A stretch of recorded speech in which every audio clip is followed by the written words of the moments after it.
Thank you very much. ありがとうございます。Thank you! ありがとうございました。 Thank you. Thank you! We took the path less traveled.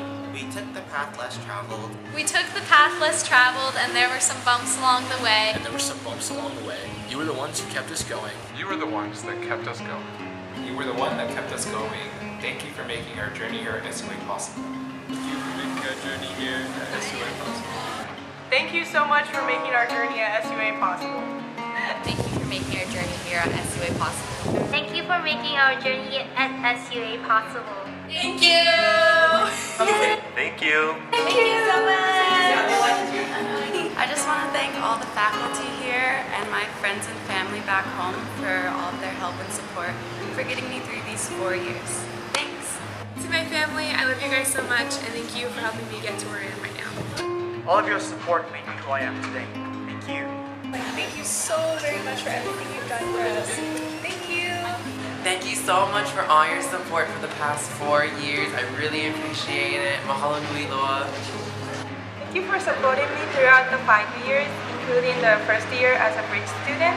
And thanks to your help, it's been a really great 5 years, and I will treasure this memory for the rest of my life. Thank you.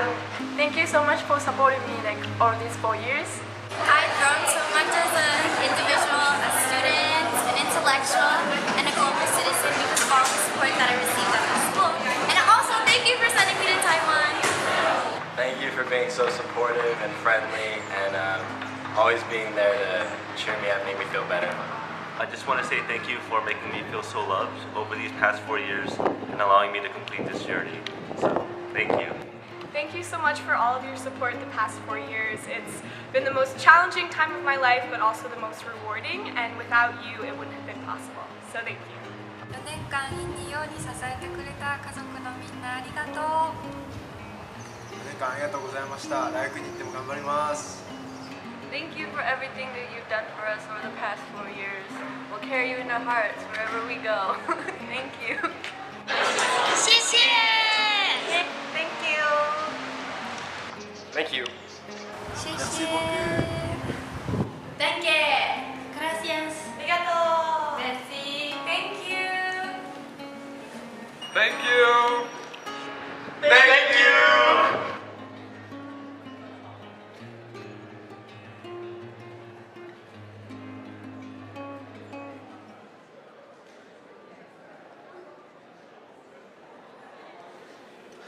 Ladies and gentlemen, the 2017 Commencement Ceremony will begin in 10 minutes.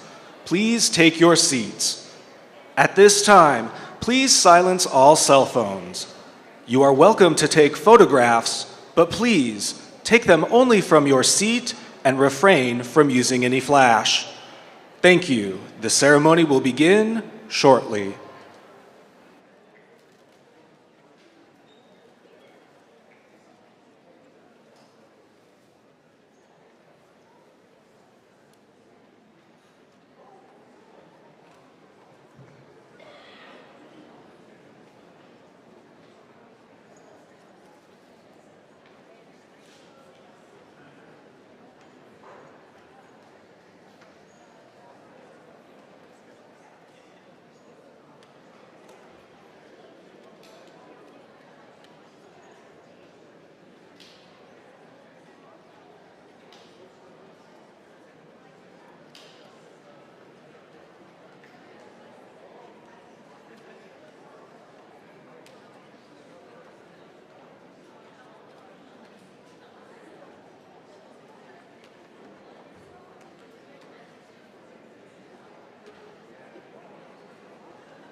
The ceremony will begin in a few minutes. Once again, please silence your cell phone and take pictures only from your seat. Refrain from using any flash. Thank you.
Ladies and gentlemen, welcome to Soka University of America on this most auspicious occasion, the much anticipated commencement of the graduate and undergraduate classes of 2017.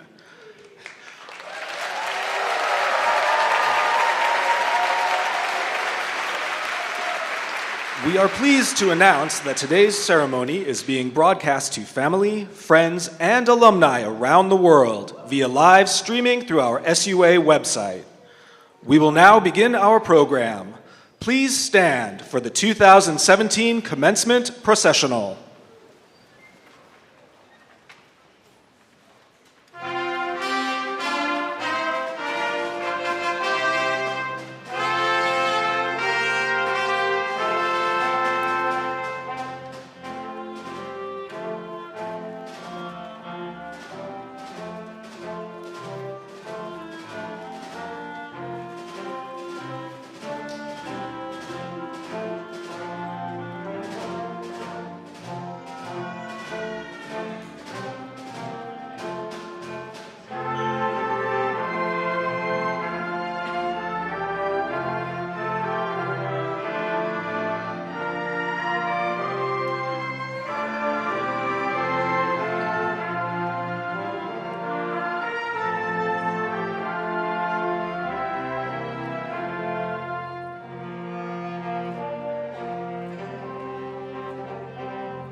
and gentlemen, welcome to the 2017 commencement of Soka University of America.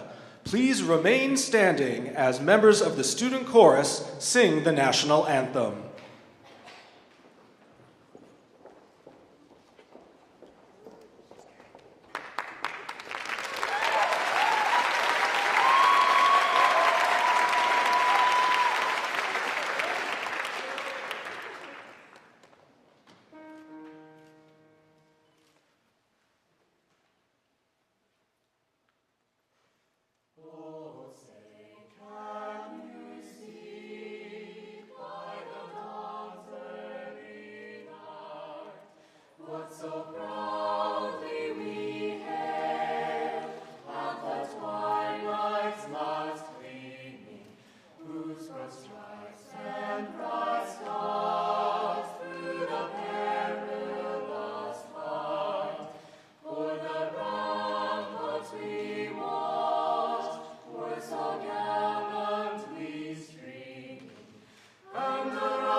Ladies and gentlemen, please take your seats.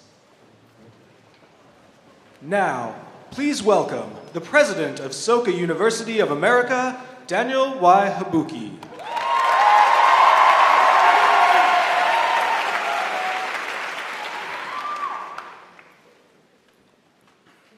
Good afternoon, and welcome to the 2017 Commencement Ceremony of Soka University of America. On behalf of SUA, I'd like to welcome all of you, especially the families and friends of our graduating students. I'm honored to welcome this year's commencement speaker, Dr. Csikszentmihalyi, the co-director of the doctoral program in positive developmental psychology at Undergraduate University, and also recognized for his psychological concept of flow. Thank you very much for joining us. Thank you.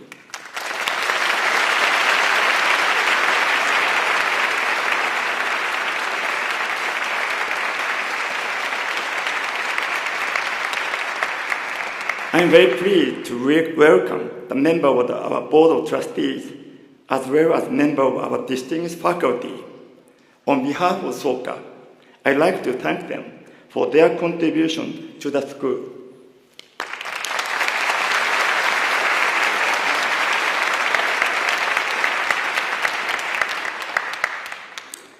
I'd also like to express my appreciation to the university founder, Daisaku Ikeda, for establishing SUA and for offering the entire community, especially our students, his warm support over the years.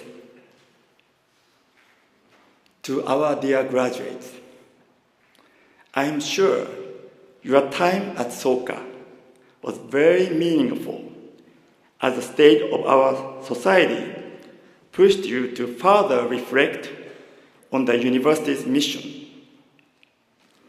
During a time when the world is filled with uncertainty, I'm reminded of Soka Education's founder, Mr. Tsunesaburo Makibi's writing, The System of Value-Creating Pedagogy, where he describes the three different ways of life as human beings: dependent, independent, and contributive. Mr. Ikeda shared the following in his peace proposal last year, quote, "In a dependent way of life, a person is typically unable to sense their own potential, giving up on any real possibility of transforming their current situation, and instead passively accommodating themselves to others and their immediate surroundings, or to the largest trend in society. In an independent way of life, people have desire to find their own way forward, but tend to have little interest in those with whom they are not directly involved. They are quick to assume that, however trying the circumstances of another person, it is up to that person to find a solution through their own effort," end quote. Finally, he shared, "The ideal way of life is to lead a contributive way of life. Here at Soka, we strive to give our students the opportunity to see that we are and everything in the world are all interconnected. We recognize that our happiness is not just our own personal joy, but also comes from the joy and happiness of others. In addition, we realize that we should not build such happiness upon the suffering and the misery of others. Our mission, therefore, is to foster the steady stream of global citizens committed to living a contributive life, and thereby build a foundation for such collective happiness. With this in mind, I am confident that your education at Soka provided you with the best framework and mindset to become such global citizens. Under the guidance of our esteemed faculty, together with the lifelong friendship you developed here, your time at Soka will always be a source of inspiration and hope as you face many challenges and victories ahead. Please remember, your Soka family will always be cheering you on. To the class of 2017, congratulations.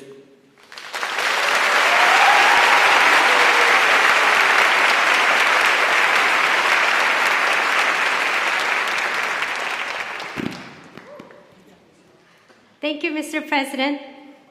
My name is Hyun Moon, Dean of Students here at SUA. I'm very happy to report that we have received a message from our university founder, Daisaku Ikeda, to the class of 2017.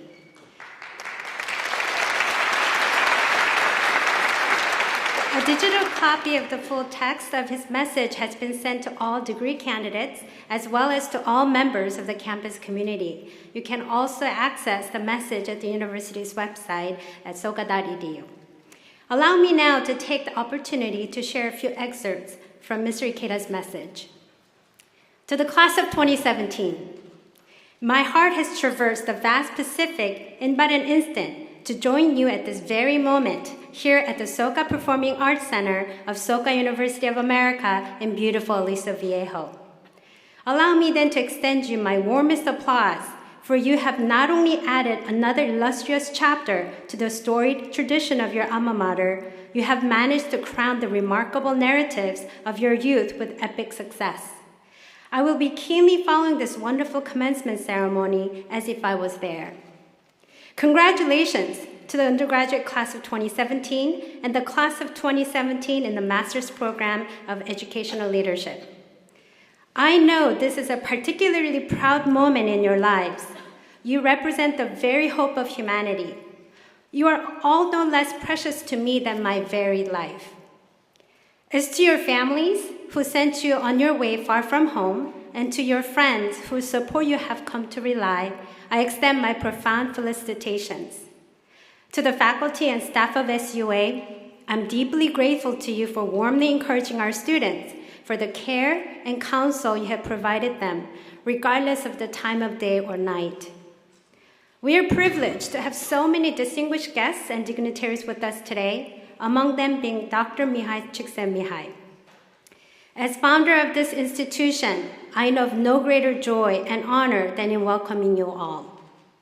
In a Japanese newspaper interview 5 years ago, Dr. Csikszentmihalyi cited 3 conditions that he felt were the most important in life. The first was trust. The second, hope. And the third, the opportunity to enjoy what one is doing at any given time.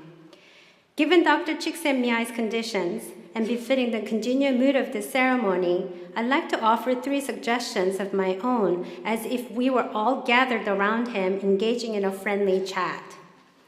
The first of my suggestions is this: earn the trust of society and the world, and extend the bonds it builds. As Dr. Csikszentmihalyi notes, trustworthiness is a paramount value.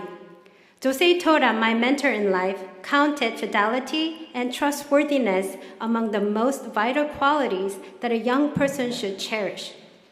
Life itself could be described as a great test to determine the extent an individual can win the trust of others and broaden its reach. That is why I call on you to always remain trustworthy in a manner becoming of a SUA alumnus, creating meaningful value at whatever stage of life you are bound for. A storm cloud threatening our times darken even further. Yet, I call on you to transform mistrust into trust, division into unity, the fear of differences into the joys of diversity. Do so with grace and daring without morose, fear, or uncertainty. That is my abiding hope. As to my second suggestion, it is this: cast the light of hope even farther by working with people and organizations that encourage hope. Those who have friends with common goals are strong. This is because we can summon forth an abundance of hope by encouraging each other. Hope inspires the wisdom and power to overcome any hardship or obstacle. You and your friends share an overarching purpose and solidarity here at SUA. As you and your friends share in one another's joys and sorrows, cast the light of hope far and wide with indomitable optimism while striving together to triumph in life and achieve your grandest of ideals. My final suggestion is this: live to the fullest in every life moment to discover the fount of joy and creativity to shape the future. You are all young. You shouldn't feel compelled to achieve immediate success. Take this time instead to thoroughly prepare yourself by staying in the moment to do the very best you can and learn to enjoy the challenges you encounter day after day. Things may not unfold as you hope, but that is exactly when you should be working even harder to come up with innovative ways to overcome whatever obstacle you confront. As long as you remain true and humble while doggedly striving to surmount every difficulty, you are bound to break through, experiencing surges of creativity as mighty and magnificent as the dawning sun. Today's commencement ceremony is the start of a new creativity journey for you. It is my hope that you will all open new vistas in life, in society, and in the world by tirelessly compiling effort upon effort, tackling challenge after challenge. I will be praying wholeheartedly that every one of you enjoy the very best of health and happiness, and that your lives will be crowned with lasting glory and triumph. 3 heartfelt cheers to my beloved graduates of the classes of 2017 and to all the members of the SUA family. Congratulations from the bottom of my heart. Daisaku Ikeda, founder, May 26, 2017.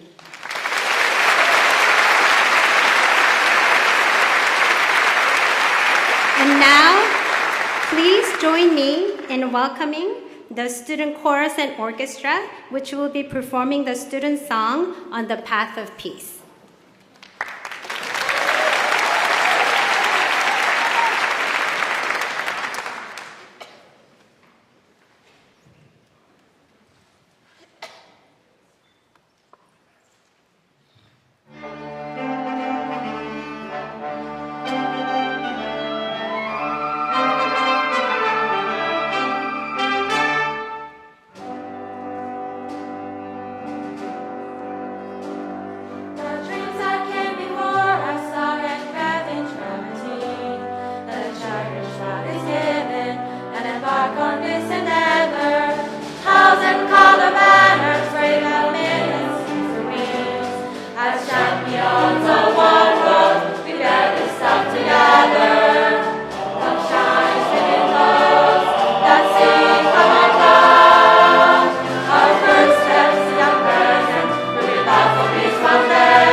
Thank you very much for your beautiful performance of our student song. At this time, it is my great pleasure to be able to confer Soka University of America's highest award of honor on our commencement speaker, Dr. Csikszentmihalyi. Will you be here?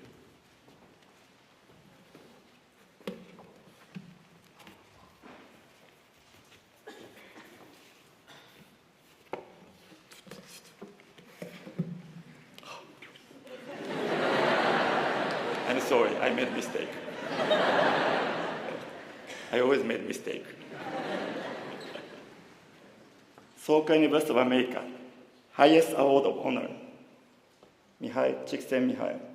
In honor of your outstanding dedication to Soka University of America and for your personal commitment to the humanistic ideal upon which it was founded, the university hereby recognizes your contribution to the youth of the future and their development as global citizens of the 21st century. On this 26th day of May 2017, Daisaku Ikeda founder Daniel Y. Habuki, President.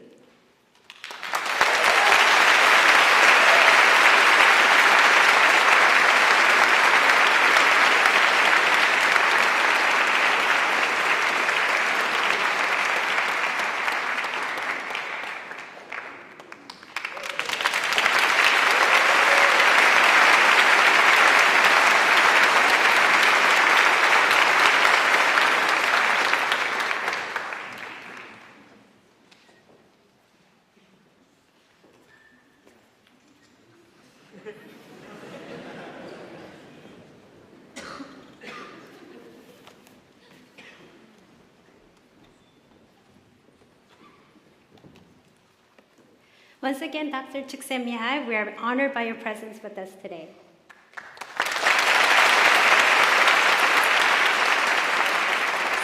Allow me to share a few words about today's distinguished speaker. Dr. Csikszentmihalyi was born in Fiume, Italy, now Rijeka, Croatia, to Hungarian parents during World War II, where he experienced firsthand the misery and adversities of war. However, at such a time, he grew interested in happiness and understanding what contributed to a life worth living. Later, he discovered psychology as a way he could answer some of life's questions. And in 1956, Dr. Csikszentmihalyi left Italy to pursue his studies at the University of Chicago and completed his PhD in human development in 1965. His most notable contribution is his seminal research on a mental state called flow, which he describes as, quote, being completely involved in an activity for its own sake. Your whole being is involved, and you're using your skills to the utmost, unquote.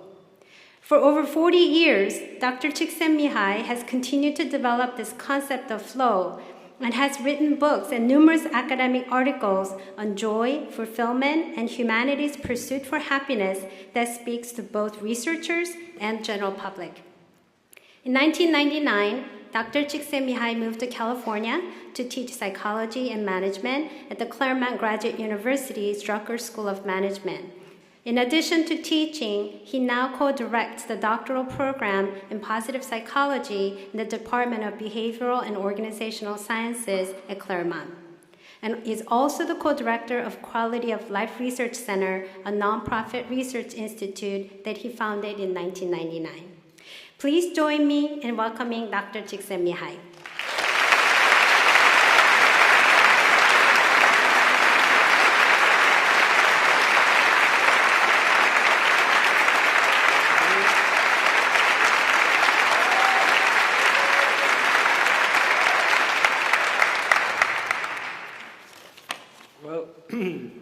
It's really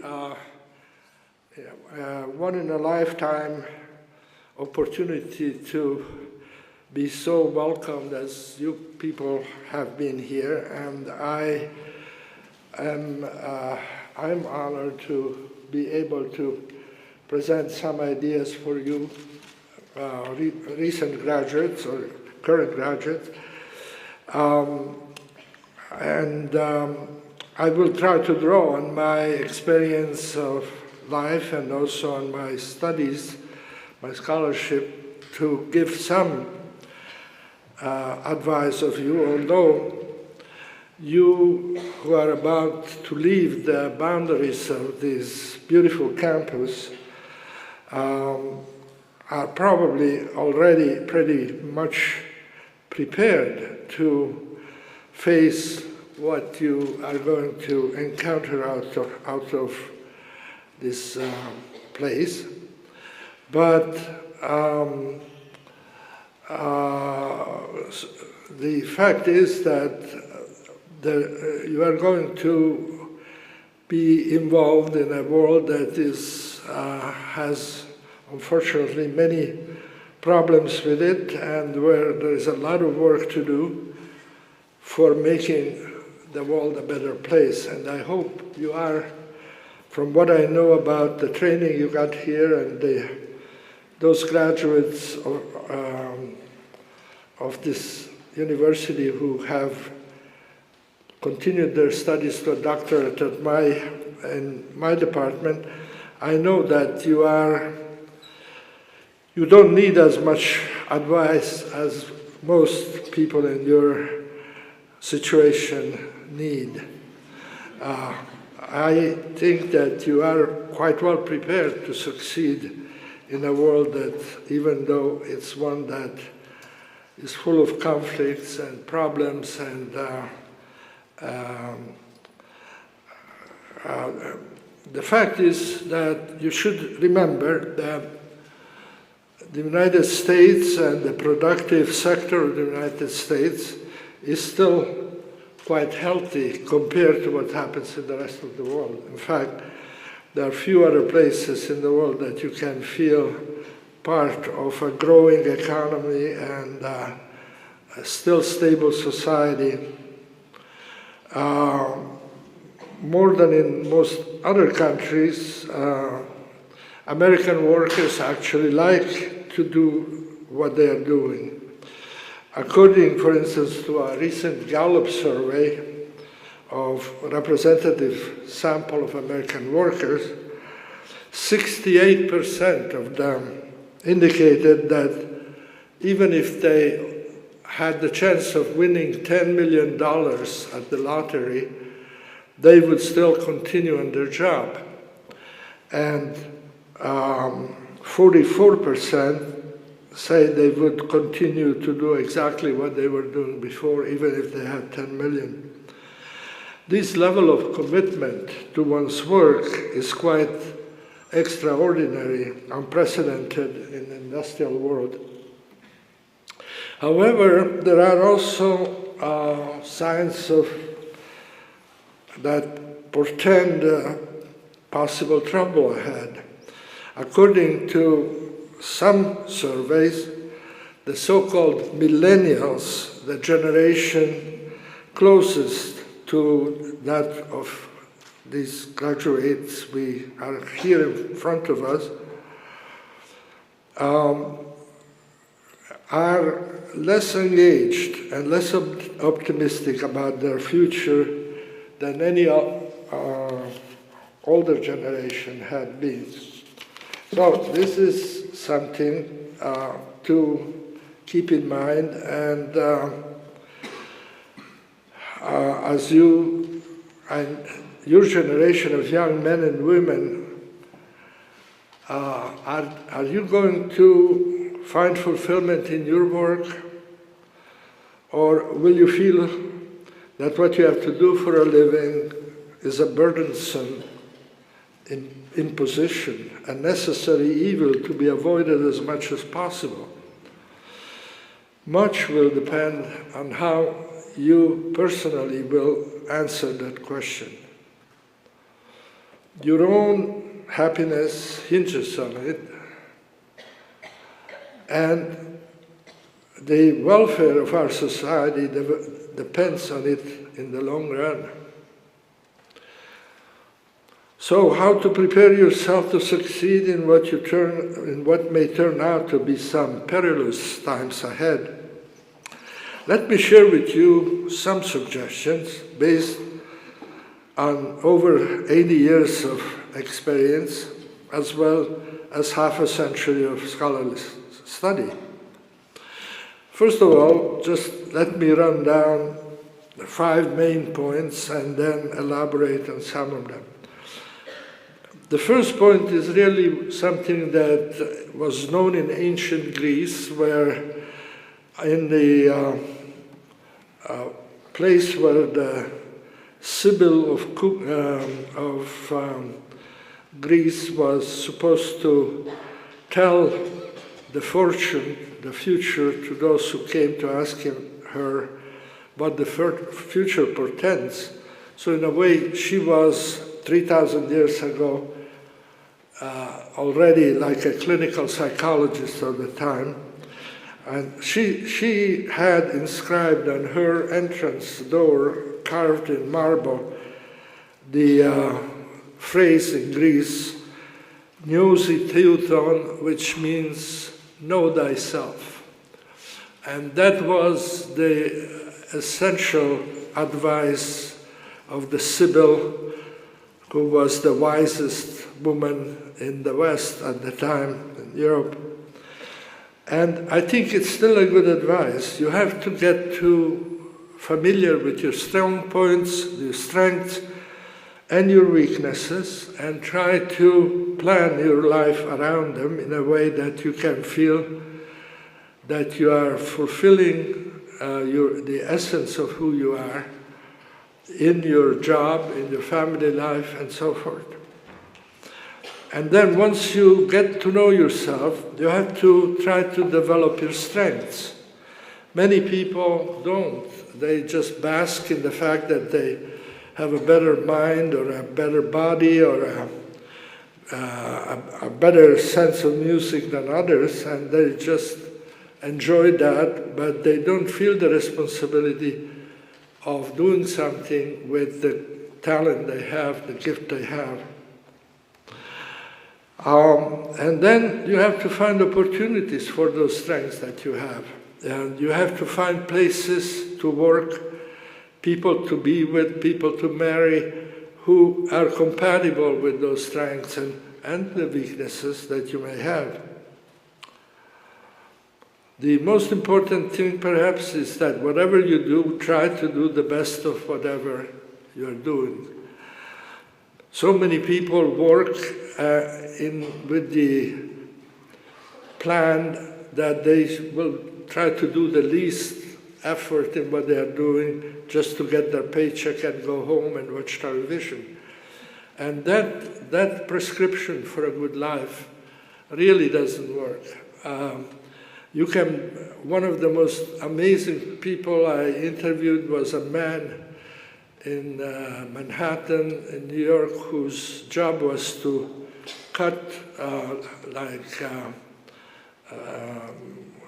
tuna fish, or actually salmon into as thin fillets as possible, kind of like sushi. And his job was from morning to night is to just fillet the fish. And this he did day after day. And I thought he would be completely tired of his work and waiting to retire. But actually, he says, every night I go home, I knew nobody else could have cut the slices as thin as I did, wasting as little meat as I did in the process, and do it as fast as possible. So I feel like a champion, and I feel proud of what I'm doing, and this is the way you can live if you are lucky to understand that your life is not given to you to waste or ignore and hope for the best. Your life is for you to shape so as to make the best for yourself and those who depend on you or who love you. So this is what led me to try to understand this experience of flow, which was alluded to by the President already. But let me just go very quickly through what flow involves so that you can we can have an understanding of this. And it's true that this complete involvement in what you're doing is often, or most of the time, happens in a sport, a leisure, a dance, something, singing, something that exists because the culture has made it possible for us to have times when we can really immerse ourselves, do our best, either athletically, artistically. And when we are doing that, we feel good because we know we are doing the best we can. Our talents, our strengths are expressed. But the point is that it's easy to experience flow when you are playing music or doing a sport. The real challenge for us is to see how can you experience that in everyday life, in your job, when you are at home, or when you are having a good conversation. And for that you have to understand how the flow happens and what is involved. And the very first characteristic of this type of experience is that you are focused on something very limited. It may be the movement of your muscles if you are an athlete, or the paints that you put on the canvas if you are a painter, but your whole world gets narrowed down to what you're doing. You're focused, and that is one of the first things about what being in flow means. And when you're in that situation, you get to the point where you are no longer thinking that you are doing it, you are just spontaneously proceeding along what you have practiced and what you are good at, and then you are just into what you are doing, and nothing else seems to matter at that point. When you are in that situation, one of the things you don't worry about is failing. You know that if you focus on what you're doing and you do what you're practiced, what you're good at, you're not going to fail. And that's, sometimes you are wrong, but most of the time that's actually how it happens. Then self-consciousness disappears. In other words, you're no longer aware of yourself as a student or a teacher or whatever. You are just doing what you're doing spontaneously without worrying about how you're doing. Then, when all of this happens, is that the sense of time is strangely distorted. In other words, you don't notice time as you're doing the activity, but afterwards you look back and you say, gee, I thought this was only half an hour, but it's been 3 hours, 4 hours that I've been doing this. And this happens in all kinds of situations. I visited my brother back in Hungary when he was about 83 years old. He had been, most of his adult life, he was prisoner in Soviet Gulag because he was captured in Budapest at the end of World War II and then kept until he was too old to work and then sent back home. But he had developed in his little rooms, he had 2 rooms where he and his wife lived, and on the walls he built shelves of whole shelves, and on the shelves there were minerals of different kinds. He always, as a child, liked minerals and studied them, and never had a good collection because he had to work and the war was there. But now he was in his 70s and turning 80, and he made a beautiful collection of rocks. And he took one of them and showed to me, it was this size, and said, did you see this? And I pick it up, and yeah, it's good. And say, well, you know, I just put it under a microscope when I got it a week ago, and I looked inside it, and I was looking at it outdoors on a table there, and turned it around under the microscope, and then I realized that it must be, the weather must have changed. It must have been starting to rain. And I look up at my watch, and actually it was 8 o'clock at night. And he started in the morning, first thing in the morning. And he spent all that time looking at a piece of rock this side. But he could tell which part of the Altai mountains that separate China from Russia, from where it came from, what the chemical composition was, what the people, natives, use it to build things with it, with houses or statues or something. So, I mean, he could read a rock that it took me like 5 seconds maybe to look at and say, yeah, that's nice. But it took him hours. It was like he was reading a book about that kind of mineral. So that is the way you restrict your attention and how the sense of time becomes distorted in the flow situation. And then one of the important aspects is that you know that you can do what has to be done. That there's a balance between the challenges of the situation and your skills. And of course that means you have to spend quite a bit of time to develop your skills in some activities. But once you can do that, then you are ready. In fact, in a flow experience, the letter A there is where you start usually in an activity like playing music, playing the piano. Your skills are very low.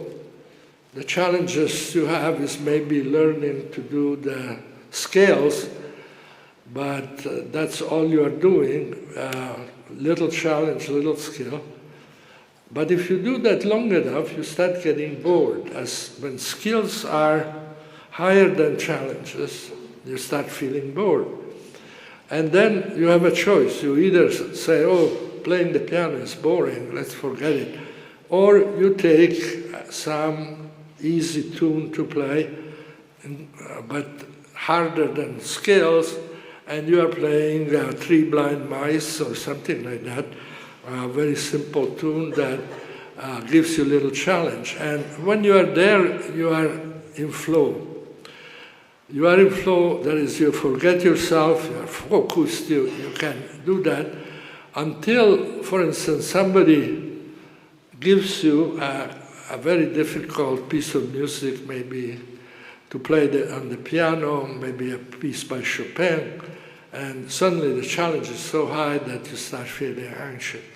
At that point, again you quit or you go back to C to play something less difficult, or you increase the skills, which means that you practice and practice, and now you can play Chopin and be in flow again.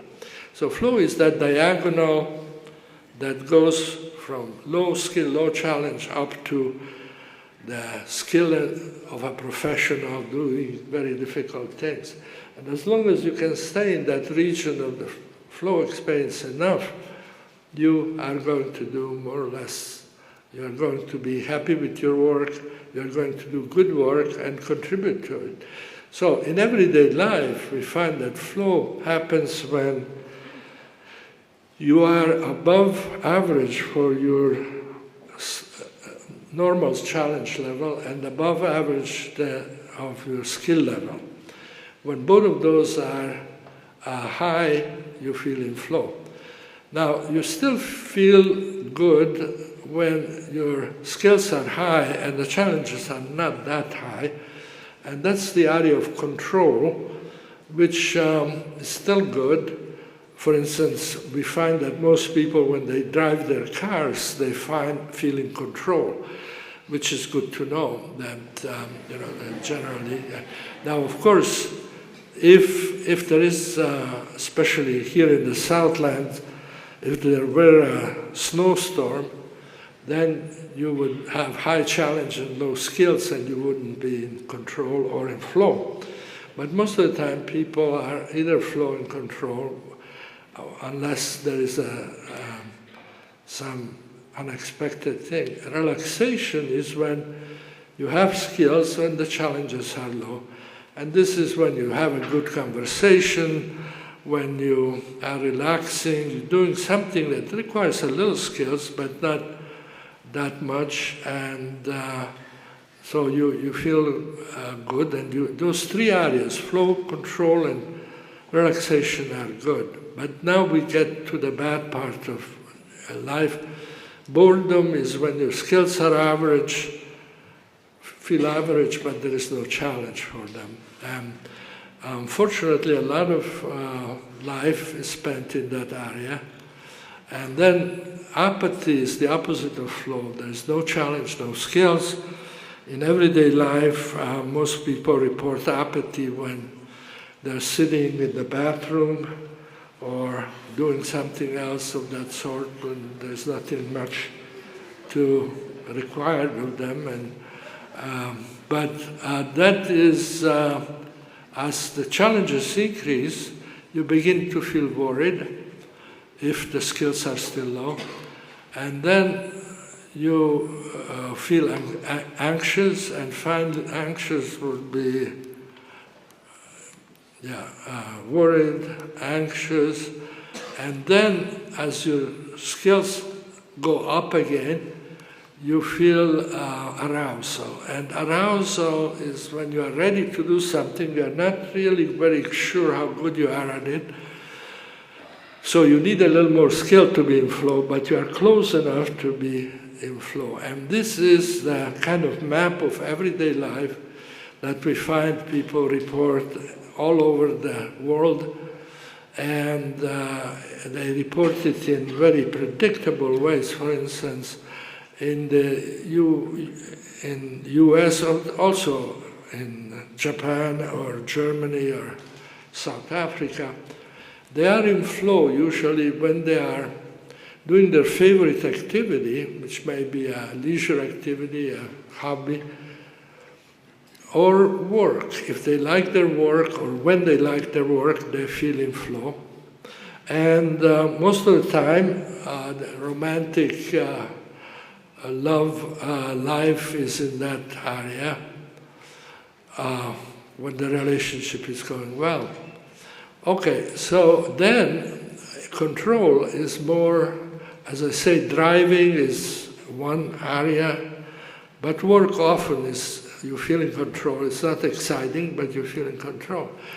Then when you go to the area of relaxation, then eating is usually relaxing, reading kind of not very deep things, and conversation is relaxing. Then again, work could be boring, and household chores are usually boring. And apathy is, come on, this thing is trying to, okay. Apathy is television viewing and things of that require no skill and present little challenges to most people. And then we have the area of worry, where work again presents worry, but it could be family problems. Your kids are not home when they should be, or you are afraid of losing your job or something. Work can be presenting worries, and in fact, if the problems are really high, work can be anxiety-producing. And finally, the arousal situation is where you learn new tasks and sometimes work. Now you see that work is almost everything. In fact, it could be even relaxing, but mostly work on the right-hand side of that graph is positive. You work and you enjoy it. You work and you love it because you are using your skills and you are meeting challenges. When work is in the left-hand side, you feel alienated from work, you feel bored, you feel worried, you feel anxious. And usually what you are facing now is how to make your life more like the right-hand side of that graph, and that is the challenge that I hope you will be able to meet as you go on in your life. And I guess I had a very long presentation because I thought that it would go very fast, but instead I have finished what I had planned to say, but I said it much faster. So the question is, do we have a chance to answer questions or not? No, or probably that's not the right time to do that. So from all my heart, I hope that in the years to come, you can learn how to experience flow in your life at work and that in your family life also, because I'm sure you know very well how to get flow otherwise, from parties, from sports, and from all kinds of other things. But the thing is, if you divide life into work, which is boring but necessary, and then leisure, which is fun but unnecessary, then you have split your life in a way that is probably not very healthy in the long run for you. It's better if you can experience your work and enjoy it as much as you enjoy the fun parts of life, and choose things for your fun part of life that also build your skills and make you a more rounded person. And in that case, I think you will have the whole package, which I hope all of you will experience as you grow up. Thank you very much.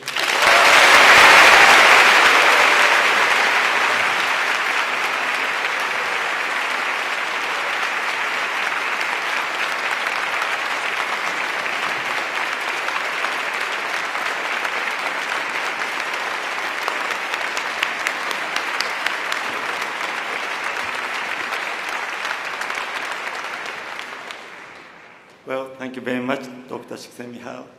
I think today we have a great cause. We are going to bring him back here to have a Q&A session sometime in the future.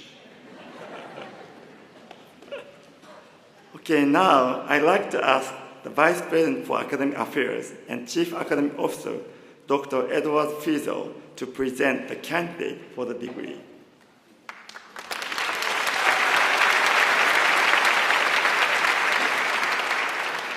Mr. President, before I present the candidates, it is my great pleasure and honor to recognize the faculty of Soka University of America. Our faculty are mentors and friends.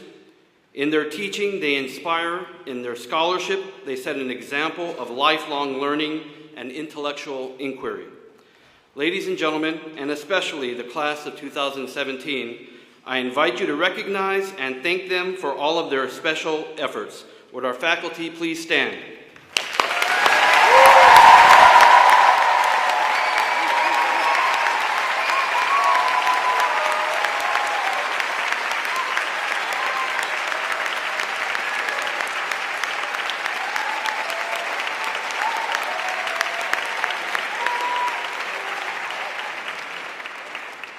Ladies and gentlemen, it is my great honor to present to you the graduate school class of 2017.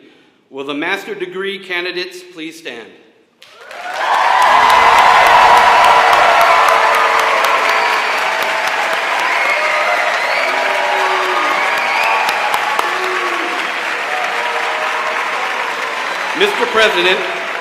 Mr. President, these candidates have fulfilled all the requirements for the Master of Arts in Educational Leadership and Societal Change. On behalf of the faculty, I recommend that they be admitted to this degree.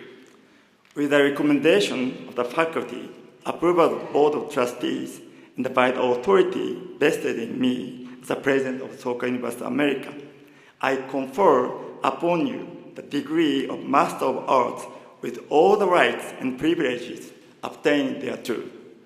As a symbol of your graduation, please move your tassels from the right to the left. Congratulations!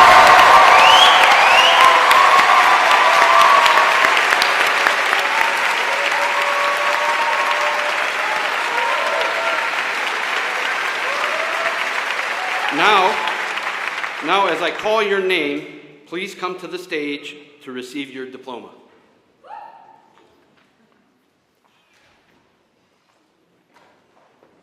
Gerald Chu.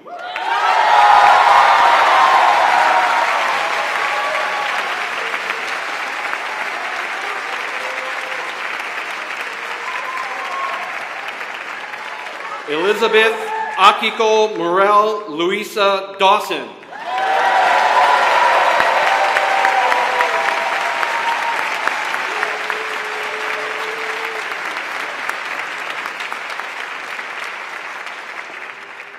Kathleen June Habuki.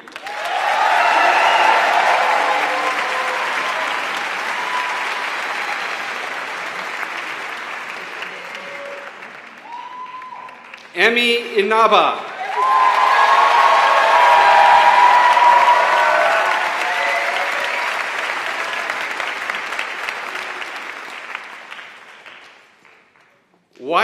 Sunu.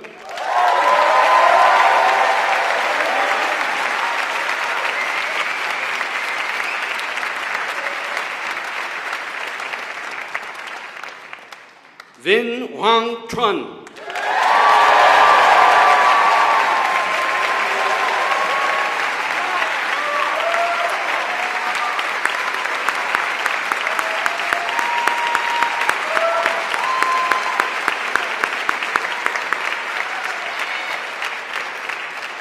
My heartiest congratulations to the graduate school class of 2017.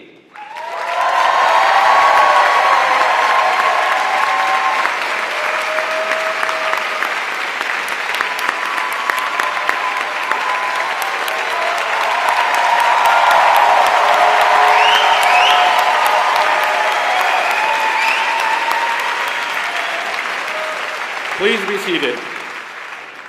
At this time, I'd like to ask Ms. June Habuki to come to the stage to give remarks on behalf of her fellow graduate students.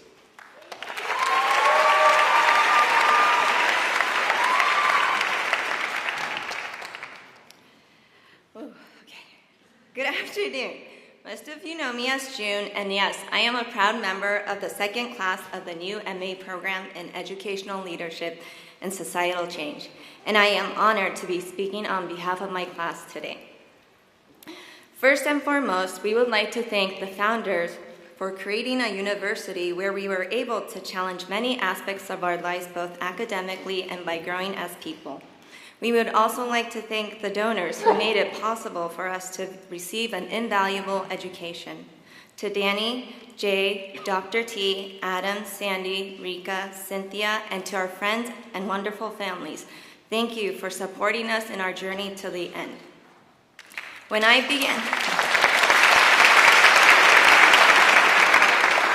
began the program almost 2 years ago, I thought to myself, I'm just going to go on my own, do what I need to do, then graduate. However, I soon discovered that it's difficult to do your own thing when your entire class is made up of only 6 people, taking the same courses and having to work with them on various projects on a weekly basis. I realized we were a vastly unique group of individuals coming from different backgrounds: a musician, an accountant, a businessman, a scientist, and teachers. Our class was the type who flew under the radar, shunning the limelight, and going about tending to our own things. However, this inwardness turned out to be our greatest strength, which oddly enough helped us to create stronger bonds amongst each other. In the end, we became a functioning, dysfunctional family. The one that needs facts and will demand for it, the creative one who brings an imaginative perspective to everything, the one that knows what she wants and always goes for it, the rational one who separates ideals from reality, and the quiet observer who everyone listens to. Throughout the program, there were moments of frustration because there were no simple answers to the many of the problems we studied. No matter what discussions or arguments we have, in the end, it all came back to the question, for what purpose?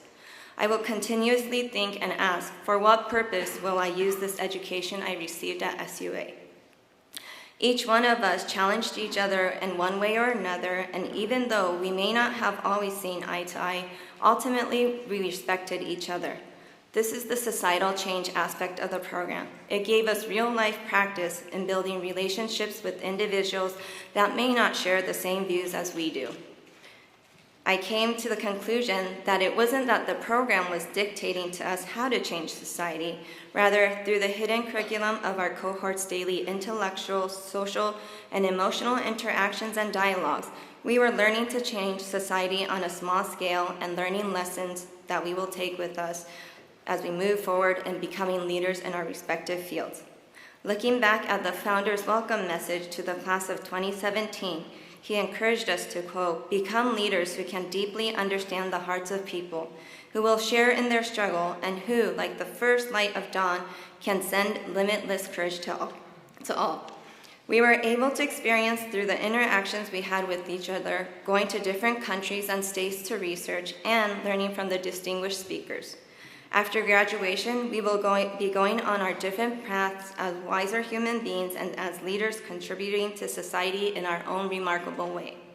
It has been an immense joy being able to go on this journey with the SUA community, the faculty, the staff, Soka, the undergraduates, the first and third class of the graduate program, friends, and family. With appreciation for all your support, we set out on our new path as SUA graduates. Thank you very much.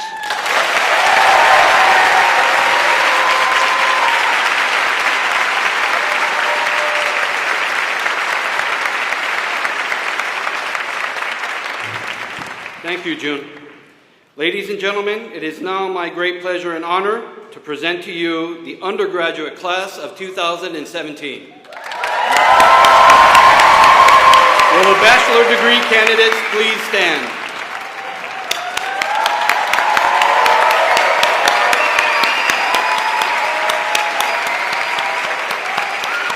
Mr. President, these candidates have fulfilled all the requirements for the Bachelor of Arts in Liberal Arts. On behalf of the faculty, I recommend that they be admitted to this degree. With the recommendation of the faculty, the approval of the Board of Trustees, and by the authority vested in me as the President of Soka University of America, I confer upon you the degree of Bachelor of Arts with all the rights and privileges obtained thereto. As a symbol of your graduation, please move your tassels from the right to the left. Congratulations.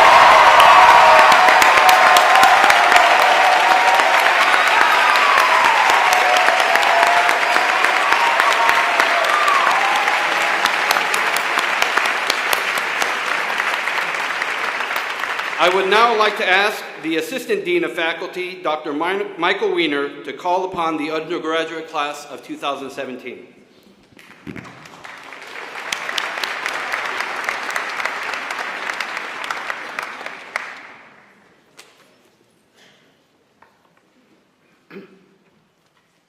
Today we are presenting degrees to students of the undergraduate class of 2017. Students who will be graduating with honors will be called upon with one of the following categories of honors. Cum laude, 3.5 GPA. Magna cum laude, 3.7 GPA.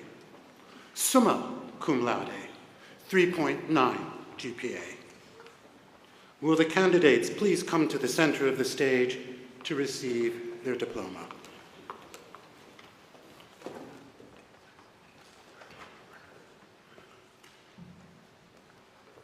Makoto Abe, cum laude.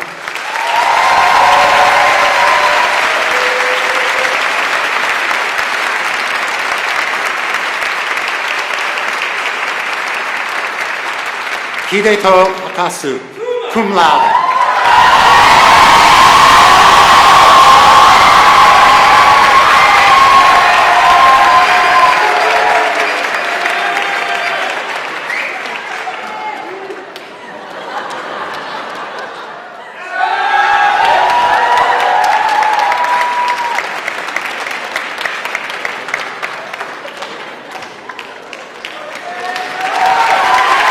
Andrea Arellano Salazar, magna cum laude.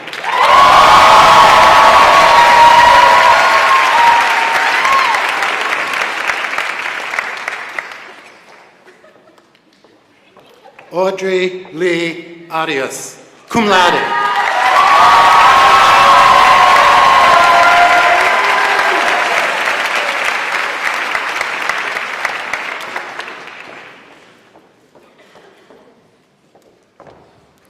Aaron Aubrey, cum laude.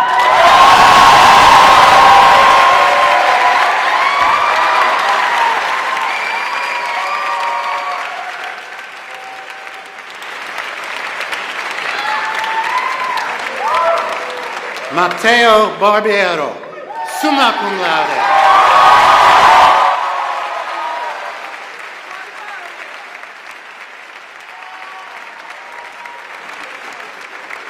Brenna Corinne Niemeyer Bayardo.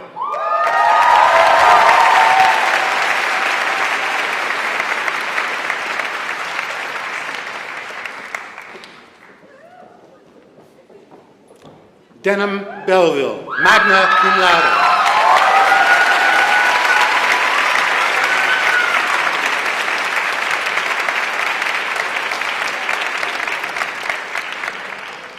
Prakash Bista, cum laude.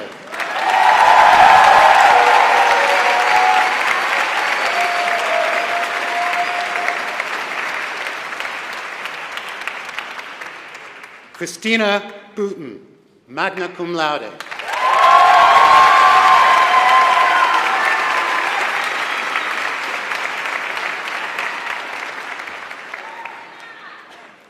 Cassidy Catherine Bradford, summa cum laude.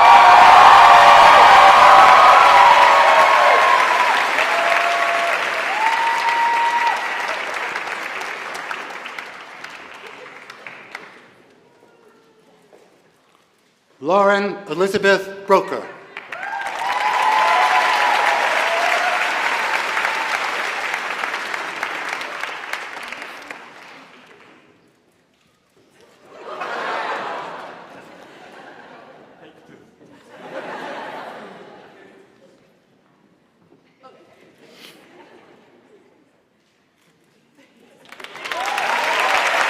Emily Louise Castillo, cum laude.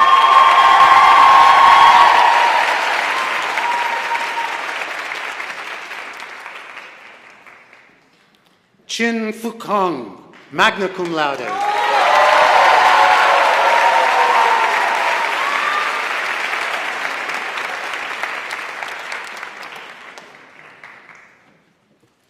William Cox, cum laude.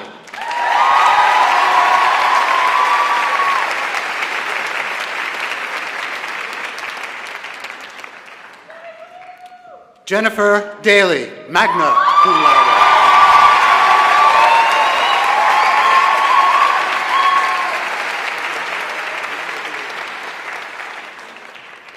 Christina Mika Enomoto, magna cum laude.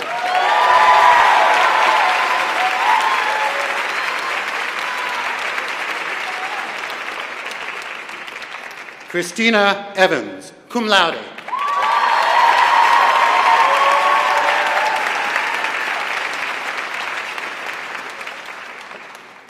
Desiree Fernandez, magna cum laude.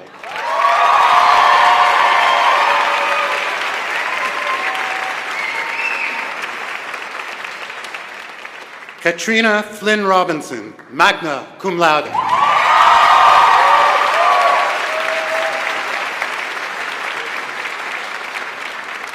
Y. Ki Fong, cum laude.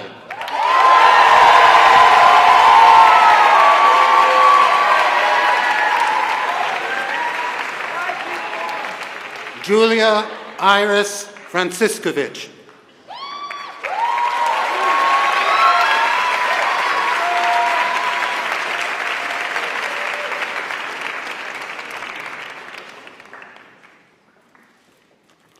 Chloe Fredrickson, summa cum laude.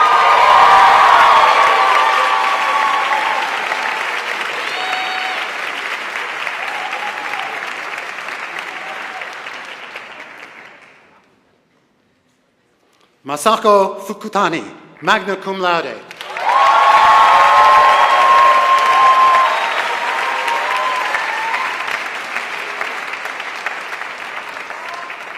Amy Elise Fuller.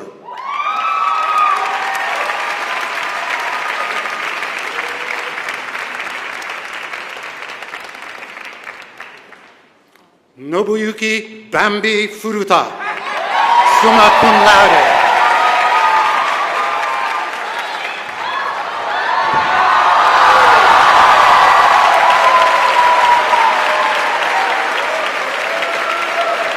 Richard Koji Gaines.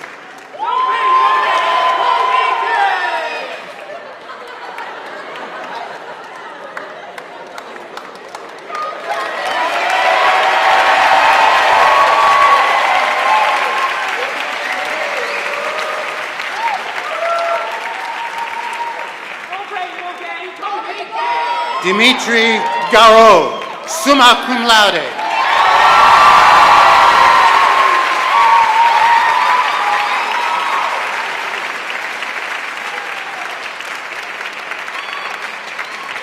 Dominic Pershing Goshert, cum laude.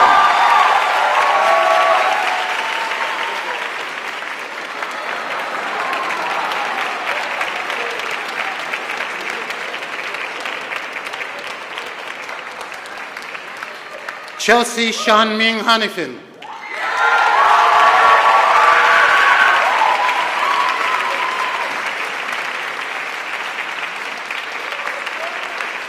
William Mitsuaki Hashimoto.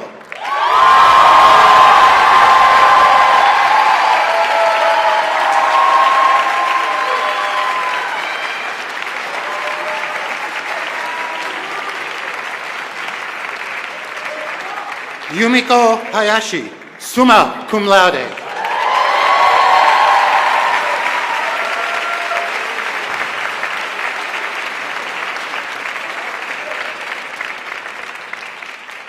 Max Koichi Hein.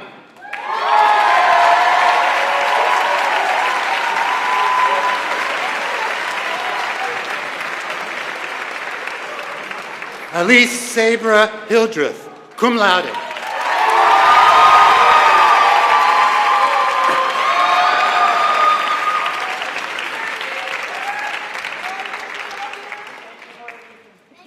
Catherine Hunt Rodriguez, magna cum laude.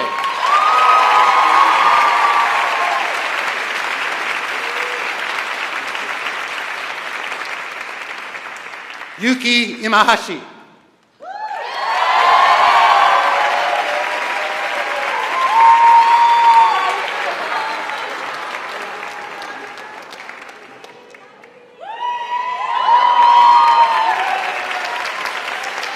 Hideaki Ishiyama, magna cum laude.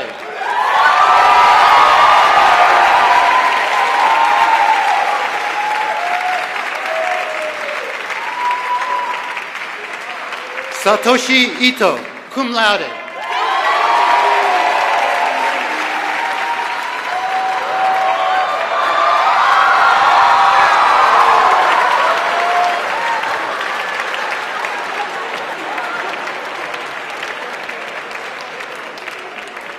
Takayuki Izumi, magna cum laude.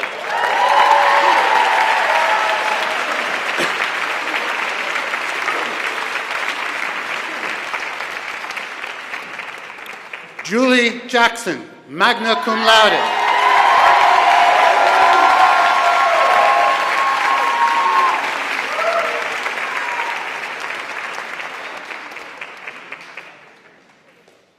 Pamini Jen, magna cum laude.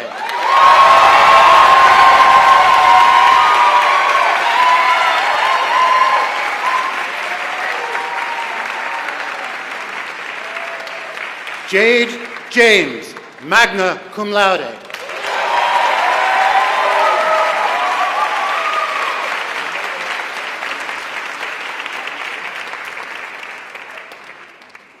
Michaela Jeffries.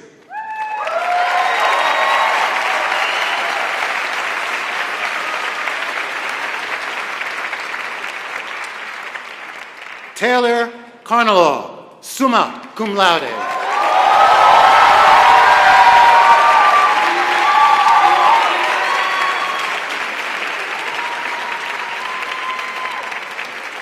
Shota Kawasaki, magna cum laude.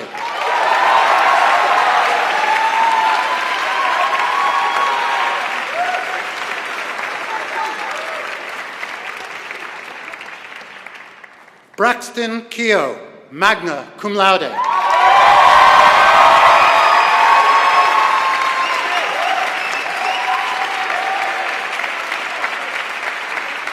Subhagya Kanduri, cum laude.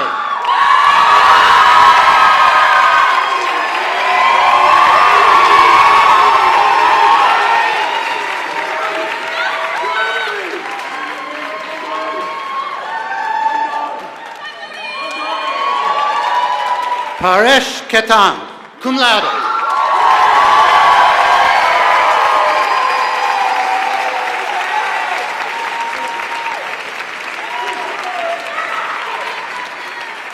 Daiki Kumazawa, summa cum laude.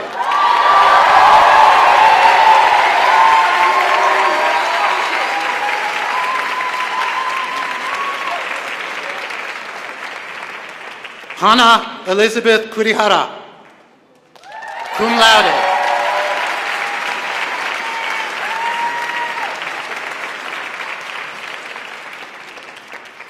Yuta Kurosawa, magna cum laude.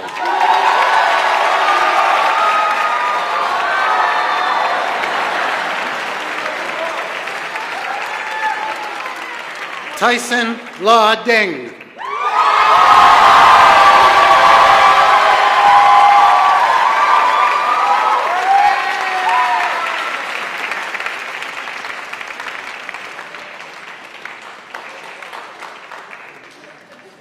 Chase William Lanfer, magna cum laude.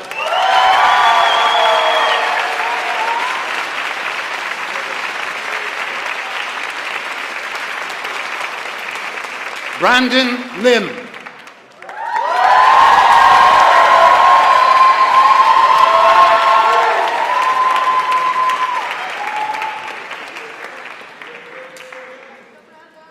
Erica Lim, magna cum laude.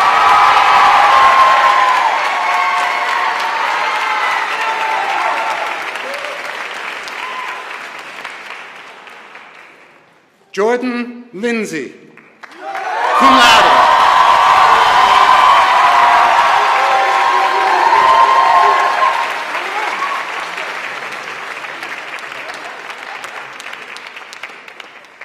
Wei Hung Lo, magna cum laude.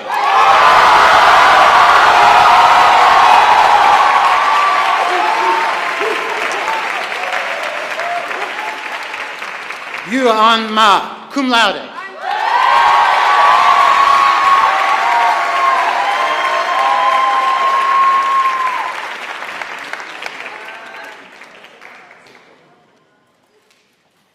Sean Robert Maddox, summa cum laude.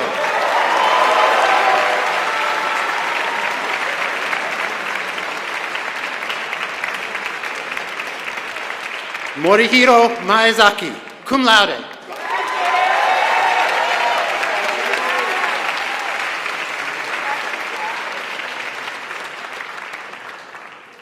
Yuta Maizono, magna cum laude.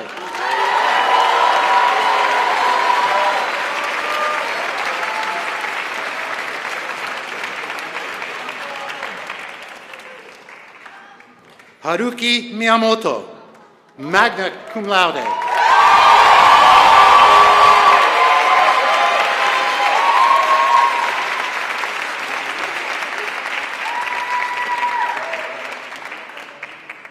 Tomohiro Miyoshi.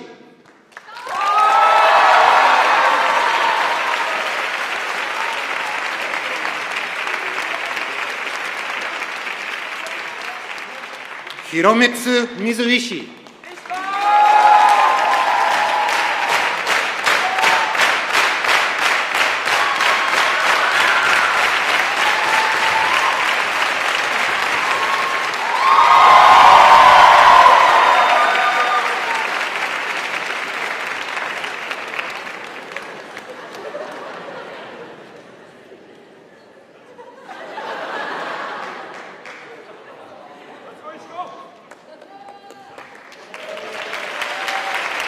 Nobue Morikawa, magna cum laude.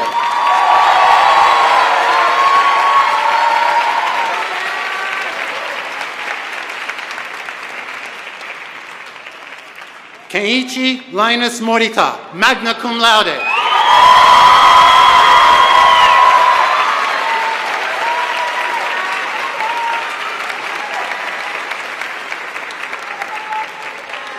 Saori Motobayashi, magna cum laude.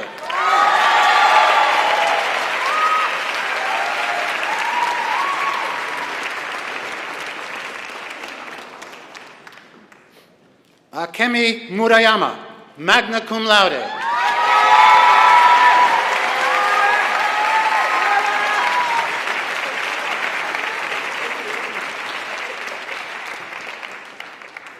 Amy Michie Nagao, cum laude.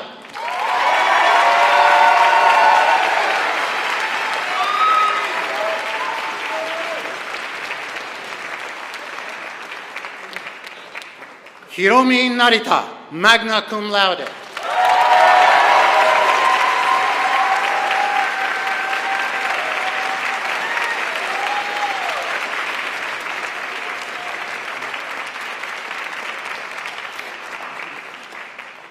Riley Neal, cum laude.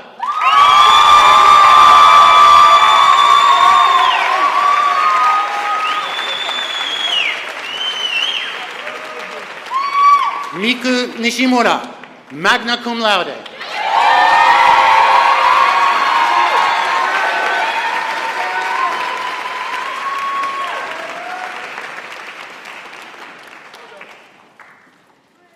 Yu Jun-oh, summa cum laude.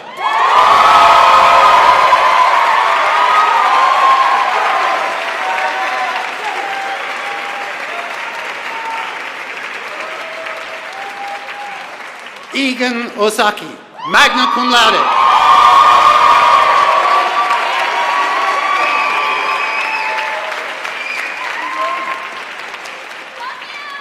Haruka Otsuji, magna cum laude.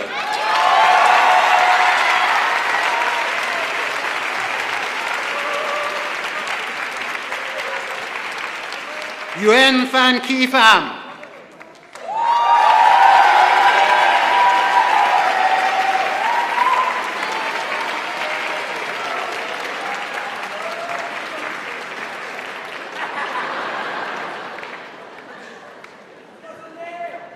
Albert Pineda, summa cum laude.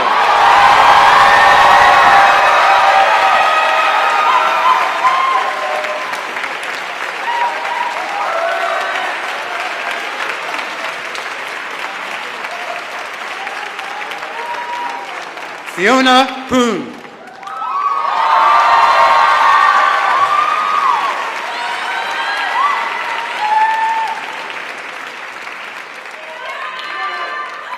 Kelly Ann Quinlan.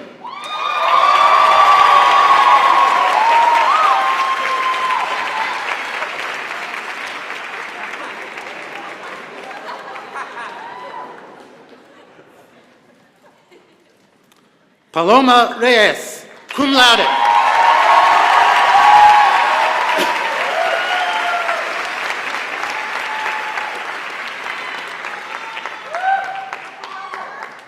Karen Moreno, magna cum laude.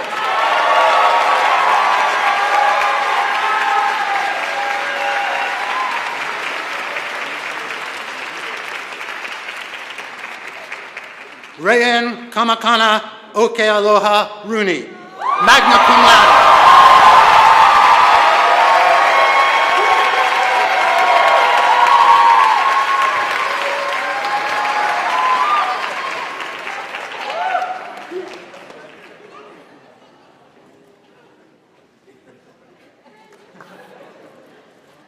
Hetal Haresh Shah, summa cum laude.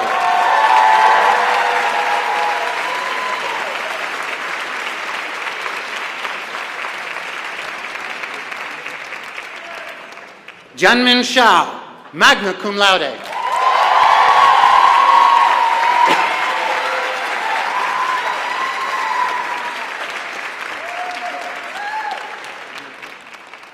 Noelle Smith is unable to attend today's commencement ceremony because she is representing this university at the NAIA National Championships for track and field. So a shout out to Noelle.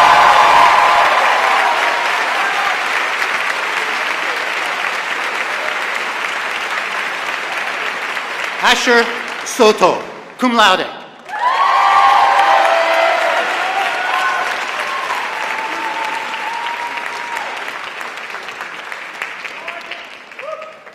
Samantha Marilyn Steed, magna cum laude.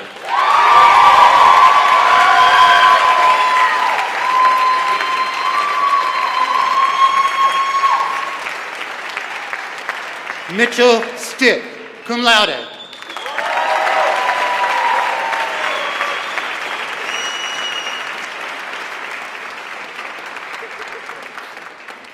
Katie Lynn Szymanski, magna cum laude.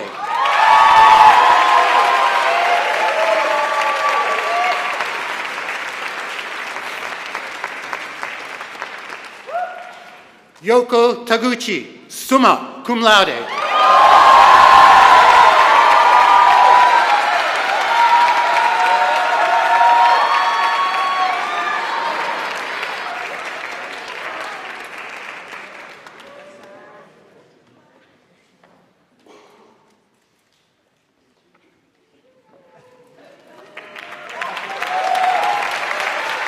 Sachio Takahashi, magna cum laude.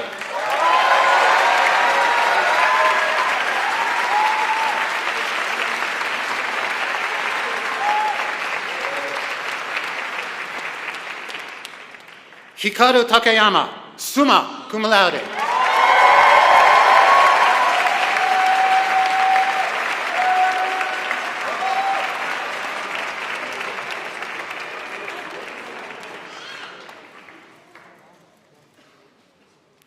Ami Tanahashi, magna cum laude.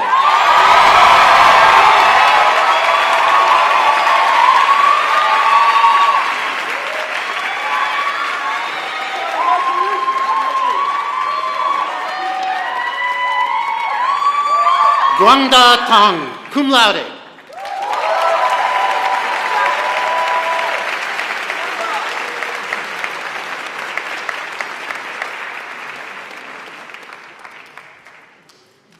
Juliet Tully, magna cum laude.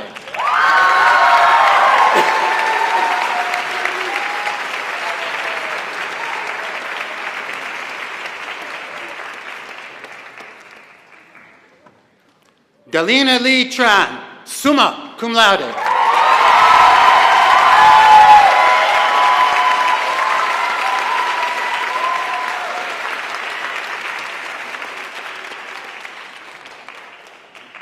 Kaori Tsuji, summa cum laude.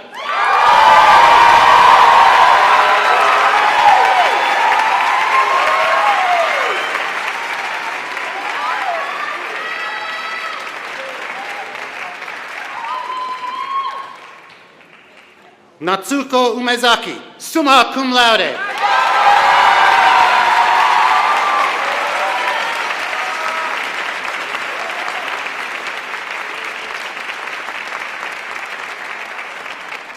Molly Morgan Watson.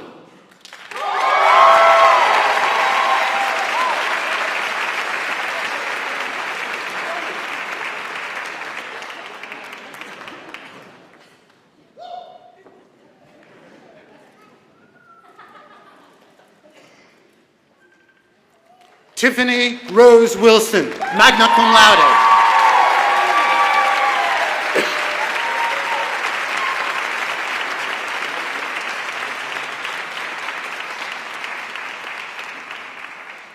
Okar Winsway, summa cum laude.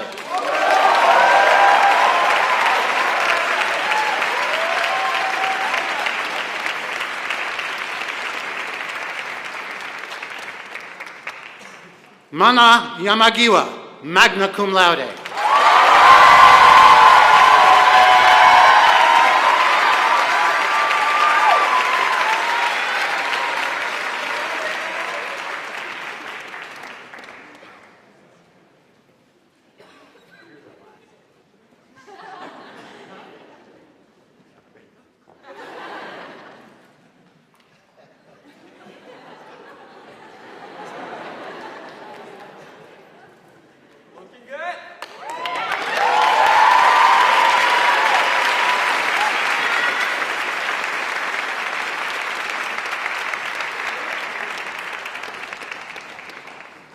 My heartiest congratulations to the undergraduate class of 2017.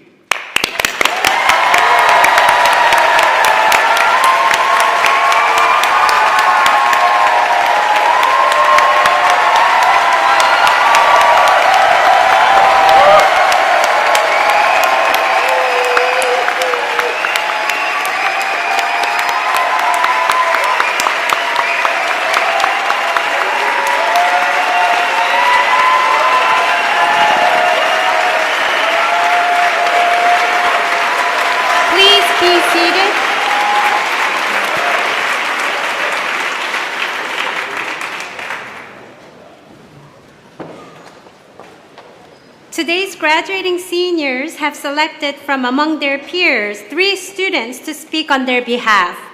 Please welcome first to the stage Elise Hildreth.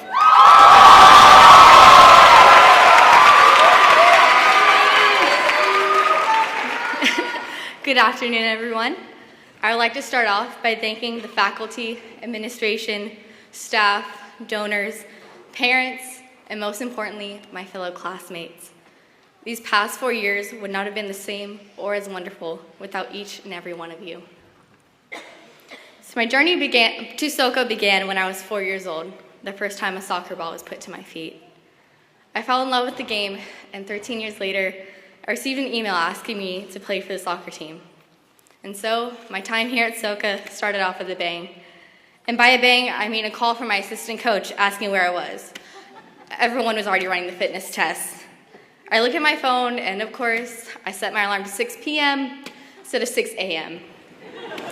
I jolted out of bed and ran down to the soccer field, and to this day, I have no clue where that speed came from. But at the end of sophomore year, I decided to challenge myself. I realized that while soccer has brought me some of my closest friendships, I wanted to branch out more within the Soka community. I applied to be a summer RA, and luckily, I was accepted. This is a perfect situation. I was able to stay here and do my soccer summer workouts, and I also got to befriend the Soka Women's College and summer bridge students. It was by far one of the best summers I've ever had. I was able to learn more about and appreciate Japanese culture from the Soka Women's College and share my American culture with them, something that prepared me for study abroad. So then came junior year, when I boarded my first flight by myself. Study abroad was the first time since I was 4 years old that I was not surrounded by a soccer team. I did not have any teammates around to help me. No immediate support system, no safety net. Study abroad tested my resilience and taught me how to be truly independent. In a world that sometimes tells women to stay at home and be scared, I was able to travel by myself and experience the generosity of strangers. I realized the world is not as scary as it sometimes seems to be. When I came back to the States, I was ready to take senior year by storm. But unfortunately, in the first game, I tore my ACL. My nightmare had come true, as this injury effectively ended my soccer season. I had to learn how to lead from the sidelines. But most importantly, I learned that I'm not just a soccer player. I am a leader, a scholar, a world traveler, a friend, and most importantly, a global citizen. Gotta get that in there somewhere, right? My time at Soka not only taught me the values of independence and leadership, but also the importance of having a community. I think for most of us, it's a common sentiment that we're not adults or our lives aren't together yet. But if we look back to our first year here and see how far we've come and the places we've been, it doesn't matter if we haven't found our perfect grad school or our dreams job yet. Together, as a community, we've fostered each other's development, forming people who not only care for this world, but have the necessary qualities to excel in it. I would like to express my pride in my classmates. We did it, everyone, and I envision nothing but the best for all of us.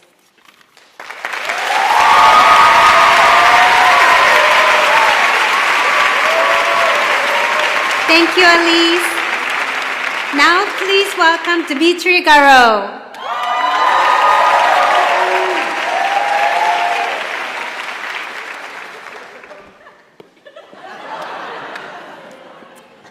Hello, everyone. I am humbled to be here to speak on behalf of the amazing class of 2017. My name is Dmitry Garo. I am a French international student from France, French from France, who has been in California for over 9 years. As my classmates know, I have a background in theater, so it is only fitting that I should do my graduation speech as a song. Just kidding. Not happening. When I think about our mission statement and the global impacts that we want to make, I personally think that before we can make the world a better place, we have to find a way to make a difference within our community. We all can make an impact, whether it is through volunteering, community service, or any other mean. I chose to do that through the arts, specifically theater. With an associate's degree in theater arts for performance and acting from Saddleback College, I tried to bring to Soka a different perspective when it comes to the arts on campus. When I arrived, theater was not very existent on campus except for a class that was offered every several semesters. I decided that was not good enough for me. My fellow classmate, Emily Castillo, and I created an improv club our first year, which I then expanded to become a full-on theater arts club. Over the past 4 years, the club has grown with the interest in theater on campus. I have been lucky to direct 3 plays, one of which that I wrote myself, and finally this semester, the university's first musical.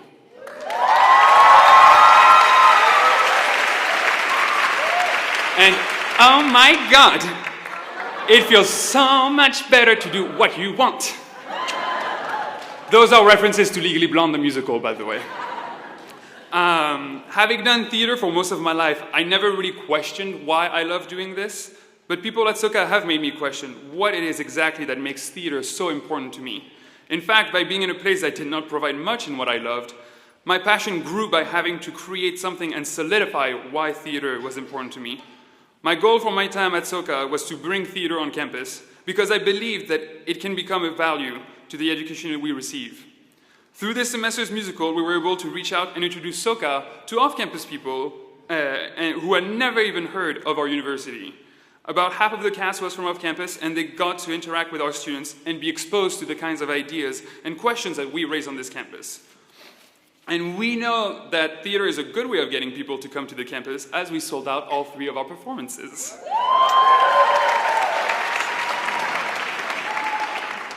Theater is a form of expression. It is a reflection of people's lives or what goes on in society in a way that captures people's attention in a different way. The play that I wrote, Communicate, portrayed real-life scenarios that were exaggerated and changed a little bit to fit the story. The play then challenged the audience to reflect upon their ways of communicating with one another. One of my biggest rewards was receiving messages from the audience about how the play impacted their lives or their visions of life upon their reflection of my play. As an actor, you are asked to understand your character's objective and super-objective. The objective is the character's goal in a specific scene. Throughout our time at SUA, we have accomplished many objectives, like I must pass an exam, I must give a presentation, I must submit a complete and decent capstone. And all of these objectives are linked to the super-objective, which is the core objective in someone's life, a greater purpose. The education we have received at Soka hopefully has helped us to define or to explore the greatest purpose for all of us. I realize that my super objective is that I must entertain people.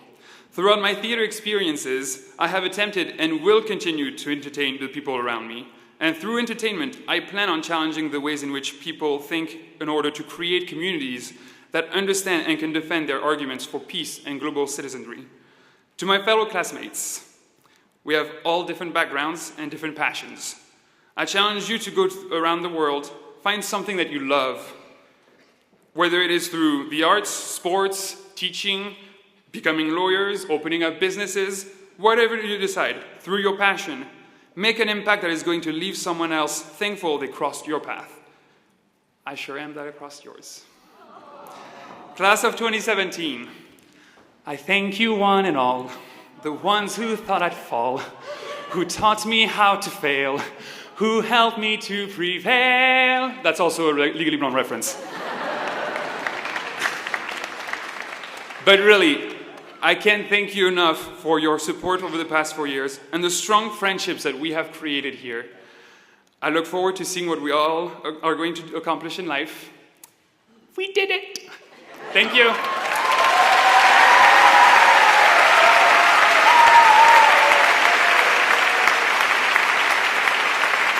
Thank you, Dimitri. Also representing the class of 2017, please welcome Delena Tran.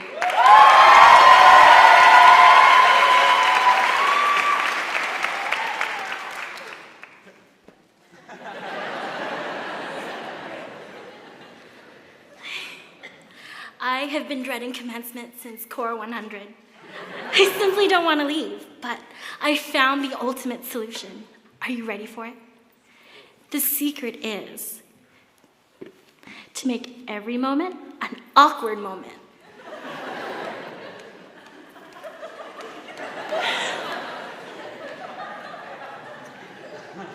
I just wasted 10 seconds of your life.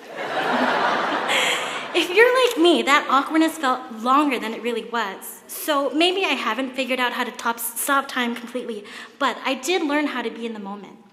The very act of feeling awkward in an uncomfortable situation means that you're engaged. If you feel indifferent, then it's not awkward because you don't care. This is just one of the many things Soka taught me about using awkwardness as an asset.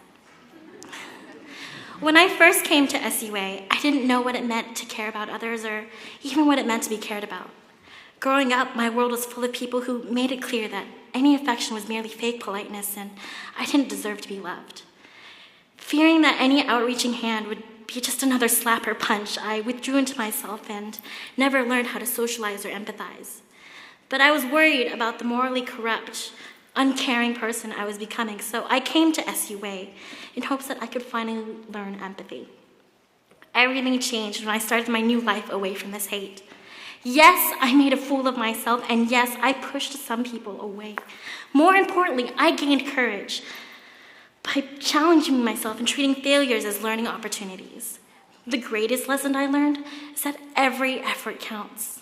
I bet Kat never knew that sharing her favorite candy with me before she even knew my name gave me the courage to introduce myself to the class of 2020 when I hated myself so much I couldn't imagine anyone else wouldn't hate me. I bet Kylie never knew that the drawing of her and her roommate together posted on her door encouraged me to reach out to my assigned roommate second year when I had already convinced myself that she didn't like me.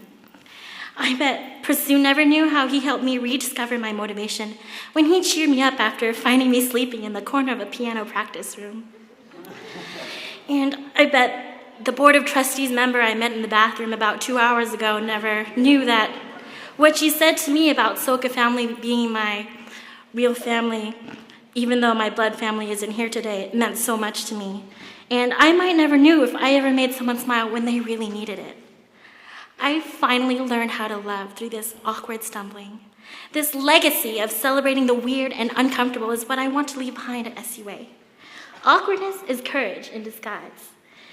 It's the sign for us to step up and talk to someone with a different background or communication style. It's a win-win situation. In the best cases, shared experiences of awkwardness can be effective bonding moments.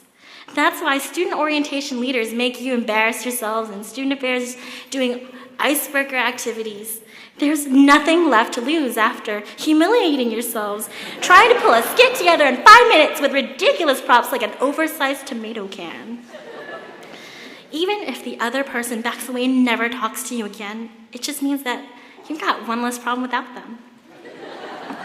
To my underclassmates, I beg you to keep the culture of caring strong and to never stop trying. I spent so many sleepless nights worrying about the embarrassing things I regret doing or the reaching out I regret not doing. I spent even more nights feeling that no one cares or reciprocates my friendship despite all of my efforts. It's painful and it's exhausting, but it's so, so worth it. Because you never know whose day you made just a bit brighter by being there. And we can't give up on being that light of hope for someone else. How can we become global citizens if we don't use our education to its maximum potential and live it in our daily lives by caring for the people around us? Thank you for listening, and thank you to my beloved Soka family for accepting me, awkwardness and all.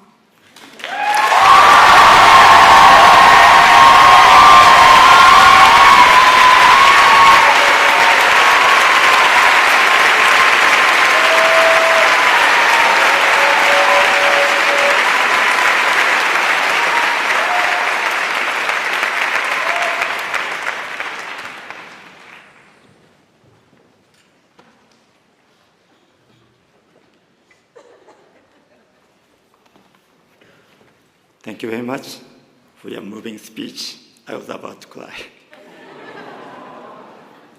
And congratulations to all the graduates. Well, it is now my great pleasure to present the Founders Award. I'd like to present Founders Award all of the graduates today here. And our committee recommended one person, but this person represents all of you. I believe this. This year's Founders Award recipient is Cassidy.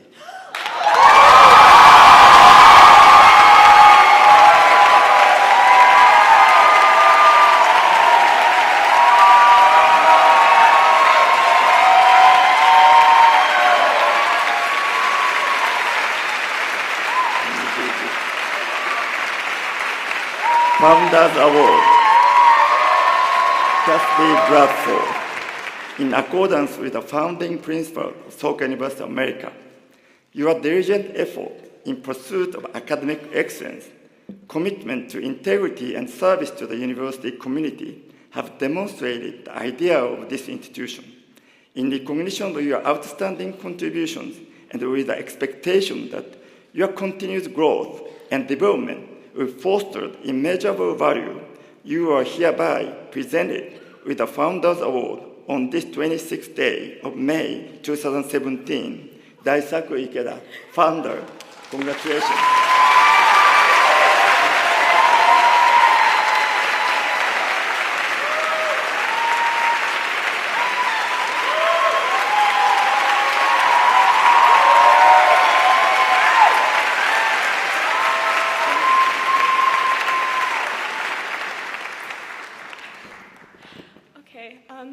If you're my classmates, you know I do this a lot, and I get really nervous in front of so many people, and I word vomit, so I'm just going to keep it brief, and I don't want to cry. So I just really want to say thank you so much to all of the people that have supported me and have supported all of us. SUA is really the most challenging thing I've done in my life, but I've had so much growth, and I think that's the same for everybody in this class. So I want to thank faculty and staff, our board of trustees, parents and family, and also my class of 2017. You know how much I love you, even though I would shout at you to buy our freaking class t-shirts junior year. It's because I love you. Yeah, and also our university founder, Daisaku Ikeda. Obviously, this university would not be here without his efforts, so I want to appreciate him. And then I just want to say that to all the people that have given me so much support and love, that I promise that I will make you proud in whatever I do. So, thank you.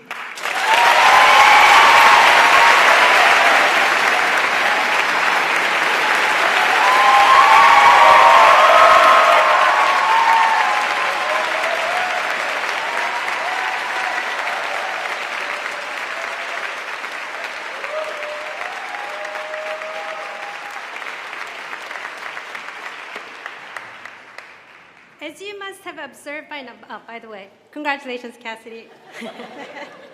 As you must have observed by now, we're fortunate at SUA to have such a rich and talented pool of young singers and musicians. To celebrate the graduation of the class of 2017 and show their love, the students will now perform for us Seasons of Love. After the performance, we will begin the recessional. For your safety, please remain seated until the music stops and the platform party and the class of 2017 have exited the stage. Directly following the recessional, please join us for a reception outside this Performing Arts Center. Now, please welcome the SUA Student Chorus and Orchestra.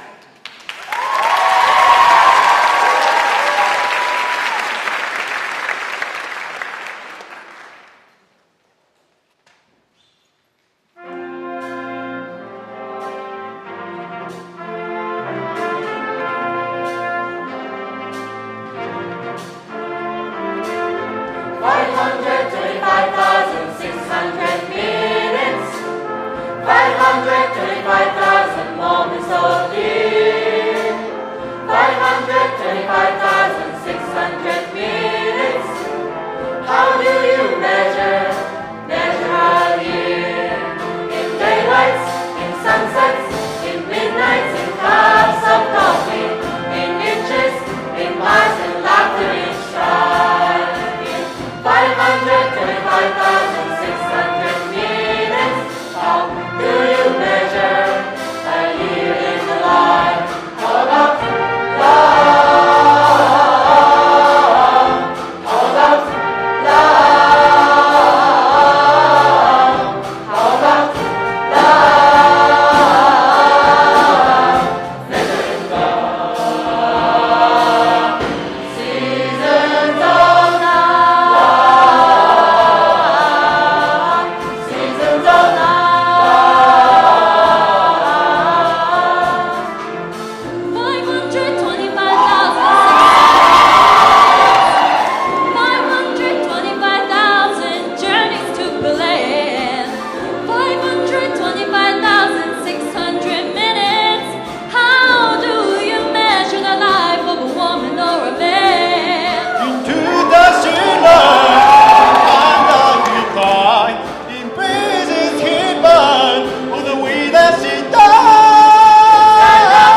Thank you and congratulations to the class of 2017. Thank you once again for your attendance today.